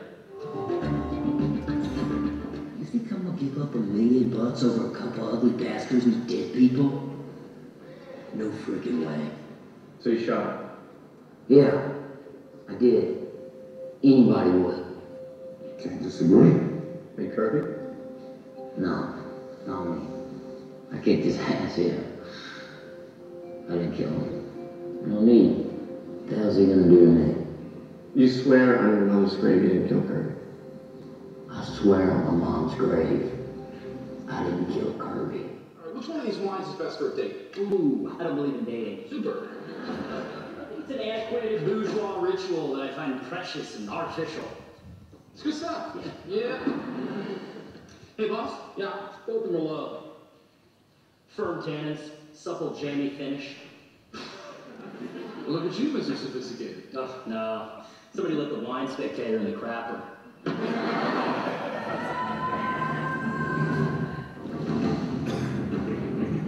What did you say? That's what always stops the great ones. Let us stop you. She's in my soul. Oh, Christ. A floozy with a great pair of gams? Big deal. Now I can't even see you. Oh, yeah? Hey, love, you got any idea what you're throwing away? Huh? What some men would do to be in your shoes to get just one swing? Hey! Hey! Maybe you will. Now, you don't get wasted. Corey, my mom! Oh, why, man? She's no hammer. I've got a massive hammer.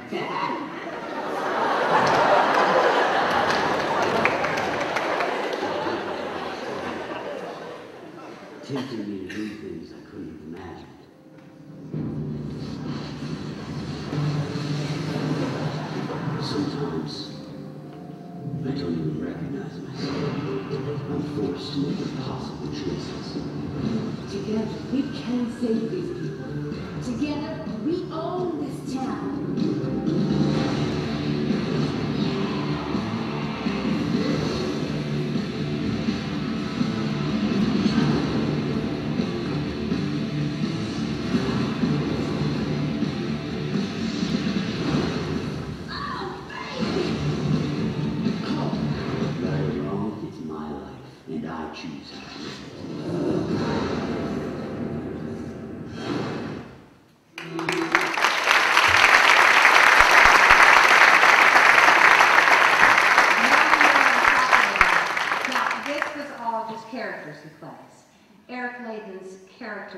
represents Kinkaid's best, which is why we are so delighted to name him our 2012 Distinguished Young Alumnus.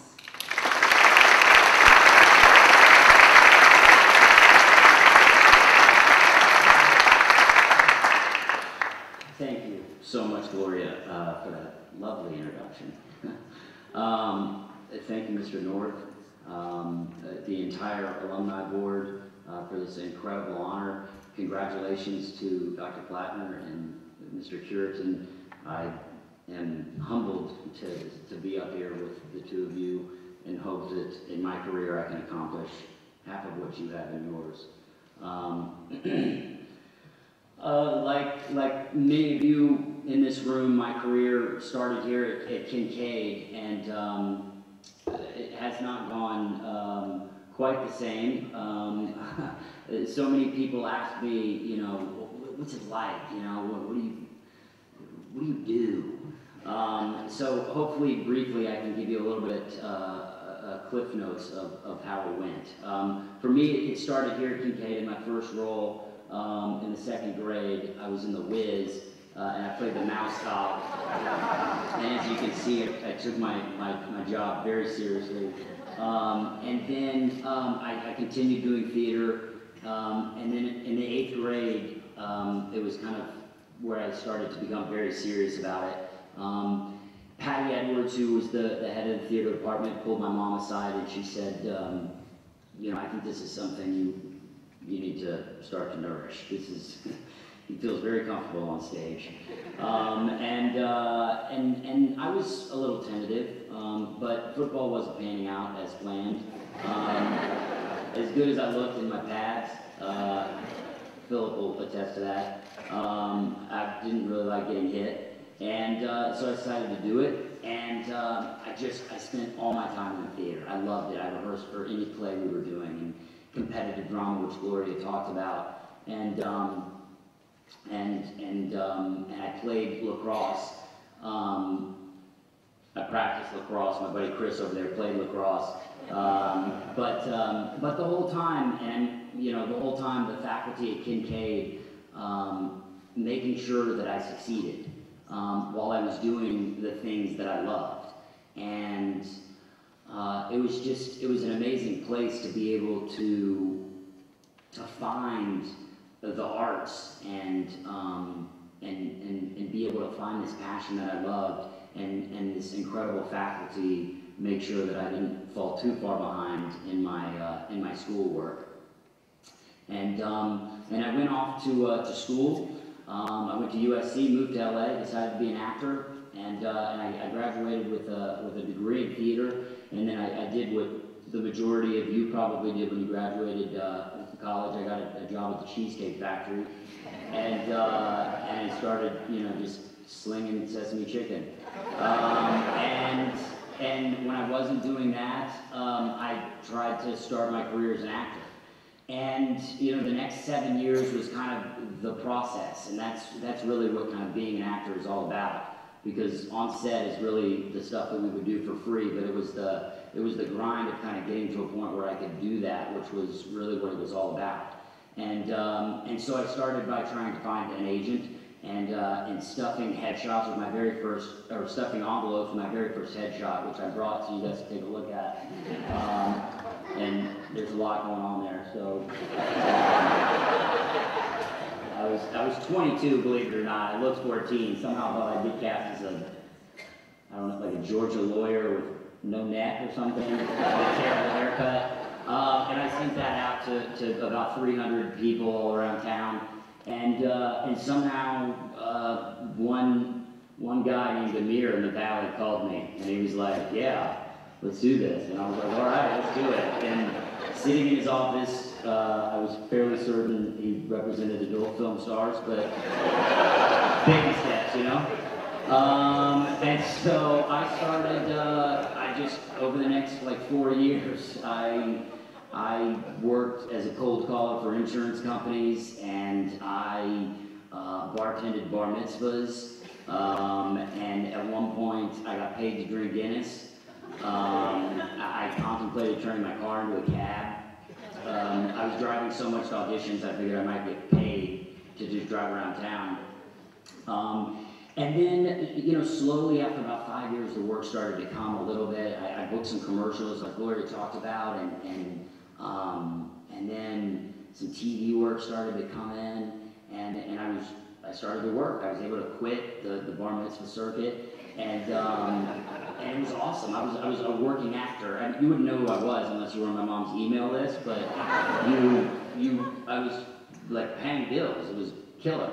And I enrolled in more classes, and I got some new headshots, thank God, and things were just like awesome. And then, you know, I for some reason I felt like, you know, things only go up, they certainly don't go down.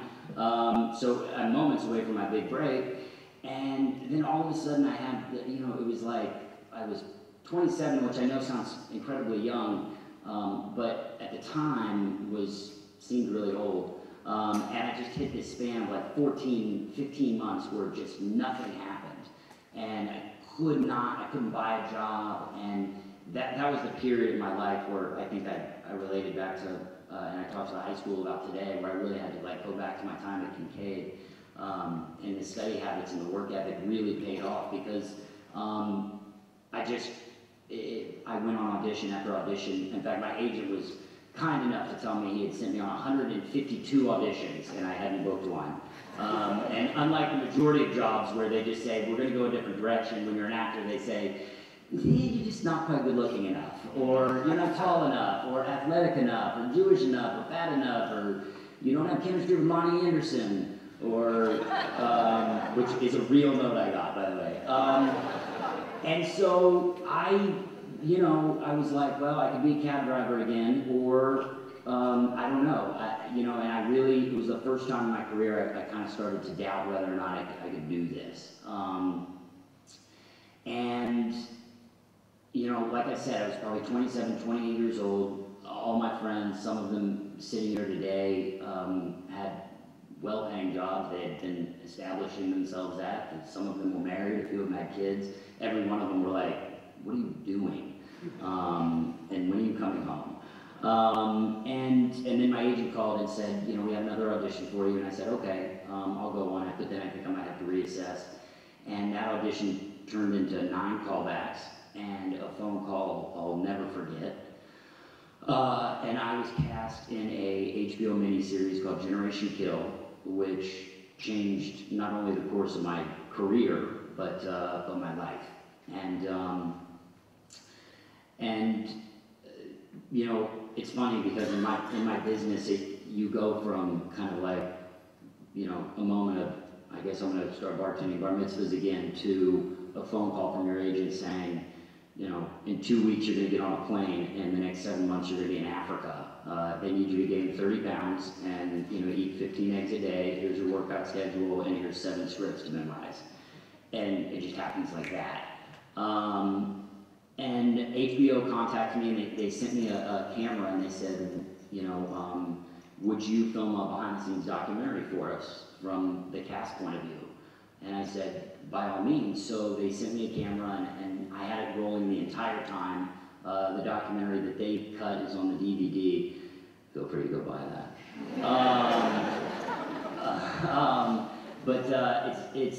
I put together just a small snippet of it, because I feel like for people who've never been on a movie set or get an idea of what it's like to be on location on a movie, this gives you just a small taste in, you know, 4 minutes of what it's like to be on a movie set. So, you know, I've got it here for us, and like I said, I'm in Africa. Everything that you see in this video, I shot with my camcorder. I hid it inside the Humvee, or I hid it on the set somewhere so it couldn't be seen. The first 2 weeks we were there, we went through boot camp, which is when we trained with Marines. We woke up at 4 in the morning and did physical training, learned how to use weapons, learned how to clear houses, learned how to talk like Marines, act like Marines, and then in the afternoon we would sit in the classroom and do classroom training, and that's a little bit of that's in there. And then and then we started shooting, and one of the gentlemen that's in the film, named Rudy Reyes, when he talks about we're entering a battle scene that we're about to shoot, and he's talking about bringing back memories of being there. He's an actual recon Marine. He was our technical advisor on the film, so he's not acting. He's actually talking about bringing back memories of being there. And that set that you see that we're blowing up, it was probably a month earlier, just a parking lot. So everything they built, that entire city, they built for us just to go shoot guns at and blow up, which I just think is kind of cool. But yeah, enjoy. This is like about as 4 minutes of being on set.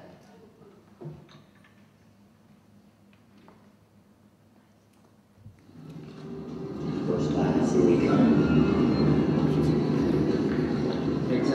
We are about an hour away from landing in Johannesburg, and luckily I'm sitting next to Paolo, who's from Mozambique, and you and I are going to go out for a drink when I get there. Of course. I'm not trying to drink it. We'll go for drink glass. Oh, Alex, what are you doing over there? You already reading? Yeah, I'm trying to today's a new day that, you know, violence leads away, you know, we just go pretty well here.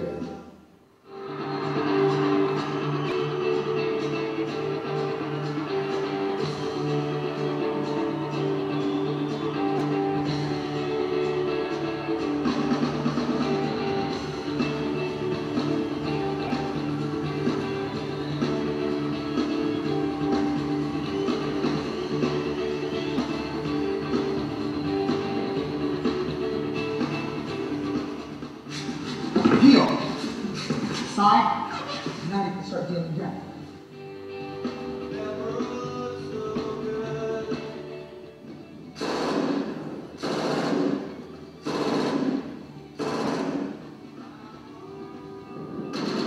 Before lunch every day, for those who want it, Rudy does a pre-lunch workout. Before lunch. Each actor has their own bin. In this bin is everybody's props. They're made especially for us. They fit us. They're sized for us. Let's go find your bin, Eric. This is my deuce gear. We go to the armory department, and this is where they'll hand out my M4, which is what we'll shape and carry. So this is the point there, nice and light. Just when you thought we look like Marines, all boosted up with our weapons, we come in here and prove that we're really just actors.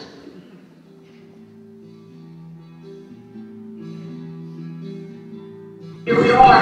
We finally made it to Alumni. This is definitely a scene that we've been making sure over the last 2 months since we got here. Seeing these Humvees go through this terrain, it brings back memories, and I just can't tell you, when we first came in, and we're going through our walk-through talk-through, I see this actor over here with the RPGs, and my first impulse was to smoke his ass.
Yeah, like on a scale of 1 to 10, your acting's probably getting up there to about a 7. Yeah, which is good. I mean, you started at like 4.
As you can imagine, I feel incredibly lucky to do what I do, and that wouldn't happen for a few reasons. First, my start that I got at Kinkaid, and I talked about that earlier. Two, my parents, who, for those who know my parents, know that I won the parent lottery. You know, a lot of parents, when their child tells them they want to be an actor, they would probably look for a psychiatrist. Mine did just the opposite and have been the most supportive along the way. For that, I thank you. And three, it's said that behind every great man is a great woman. I'm in no way great, but my wife is exceptional. Thank you. Thank you.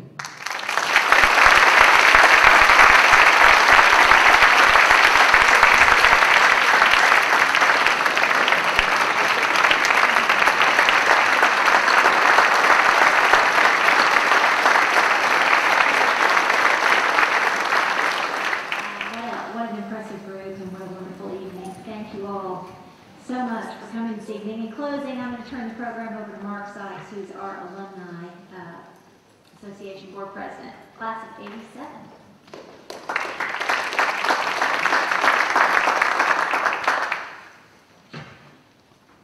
I get to follow that. All right. Well, earlier this morning during our upper school assembly, our 2012 Senior Alumni Award recipients were announced.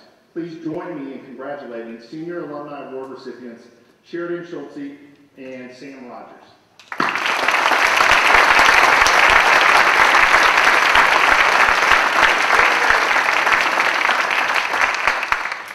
This is always such a great event. It's great to see old friends and reconnect with old classmates. This year is, I guess as most of you may know, is our Alumni Challenge, or our reunion class Alumni Challenge. And this year, you can see the participation levels from our alumni classes. The yellow highlights represent significant increases. We always seem to have a great increase in giving alumni year, and I want to thank everybody for their participation and remind you there's still time to give. You have up till Monday, according to Tom and Leslie, so please, if you haven't given, please consider a gift to Kinkaid. This year, the class of 1987, which happens to be my class, was the winner. Thank you to all my classmates that made me look good here. And they will receive a special award at their alumni party tomorrow night. It's my pleasure to announce a brand new program that we've initiated this year with the Alumni Board. As many of you know, international travel has long been an important part of the Kinkaid education. These trips, whether they be a language, homestay, or cultural trip offered during the home term, provide a wide range of valuable lessons and insight for our students. In response, many parents and alumni who have expressed interest in going on such trips, the Kinkaid Alumni Association is joining with the school to begin offering a regular series of travel opportunities with faculty hosts. 2 trips are being offered in 2013. One in April to tour Civil War battlefields, and a second in the fall to tour the Aegean Sea and Italy. Beloved and retired faculty members and distinguished honorary alumni John and Carol Ann Gurman will be hosting these trips. Information on these trips will be mailed to everybody, and if you'd like to attend, please let us know. We'd love to have you. Second announcement from the Alumni Association is our print edition of the Kinkaid Alumni Group will be distributed later this year. It's our first update since 2005, and I hope everyone will at least considering purchasing one. As outgoing alumni board president, I want to first thank all the distinguished alumni for coming back here to Kinkaid and giving back to the school. Y'all are truly inspirational, and thank you very much. Congratulations.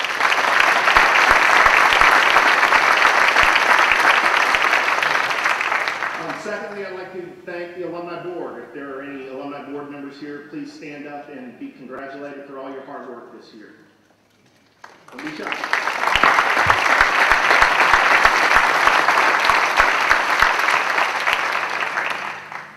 Third, I'd like to thank Leslie Lebanowski, who is our alumni activities manager. She coordinates all these events and does such a spectacular job. She is the hardest working person I know at this school. So Leslie, if you're here, please wave. Thank you very much.